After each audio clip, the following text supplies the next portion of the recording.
பாருங்கள், இப்போது நம்மளுக்கு தேவையான சப்பாத்தி மாவு மாதிரி நம்ம பிசைய போகிறோம் இல்லையா.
கொண்டு நெய் ஆட் பண்ணிக்கலாம்.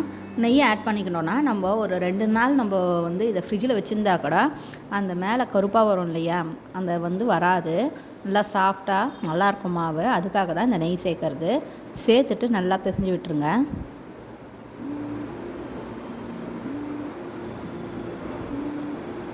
பாருங்கள், இந்த அளவுக்கு நம்ம சாஃப்டாக பிசைஞ்சிருக்கோம்.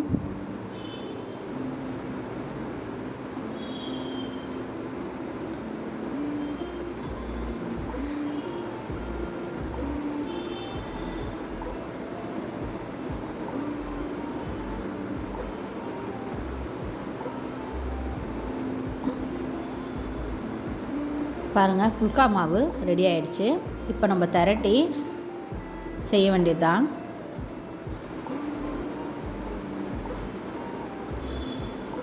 கொஞ்சம் பவுட்ரு போட்டு செய்யுங்க, அப்போ தான் அது எண்ணெய் சேர்க்கக்கூடாது. இது ஃபுல்காக்கு எண்ணெய் சேர்க்காம தான் இது திரட்டணும். நமக்கு தேவைப்பட்டால் கோதுமை மாவு மேலே தெளித்து திரட்டி எடுத்துக்கலாம்.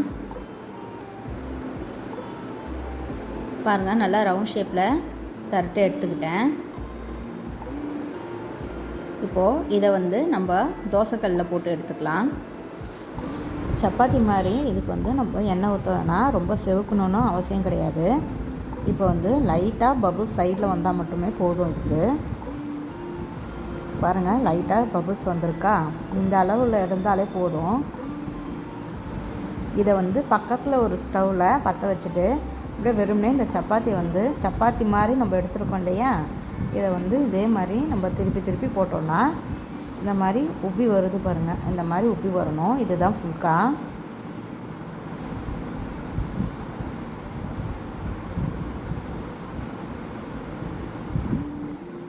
எண்ணெயே இல்லாமல் நல்லா ஃபுல்கா சூப்பராக ரெடி ஆகிடுச்சு. எண்ணெய் ஊற்றக்கூடாது மாவில். எண்ணெய் ஊற்றினா ஃபுல்கா வராது.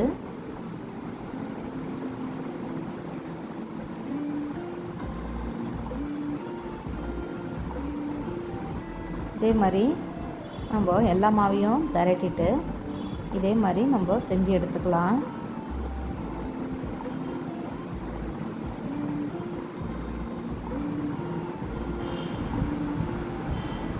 எழும்போது இந்த மாதிரி இதை இடுக்கி வச்சு திருப்பி போடணும்.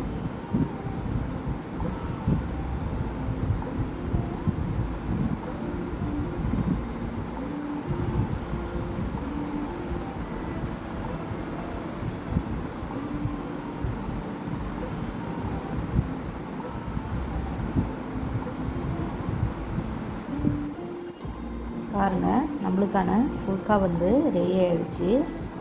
கொஞ்சம் கூட எண்ணெயே ஊற்றாமல் இந்த மாதிரி ஃபுல்கா ரெடி பண்ணியிருக்கோம். இதே மாதிரி நீங்கள் ட்ரை பண்ணி பாருங்கள். தேங்க்ஸ் ஃபார் வாட்சிங். மறக்காமல் சப்ஸ்கிரைப் பண்ணுங்கள், லைக் பண்ணுங்கள், கமெண்ட் பண்ணுங்கள், ஷேர் பண்ணுங்கள்.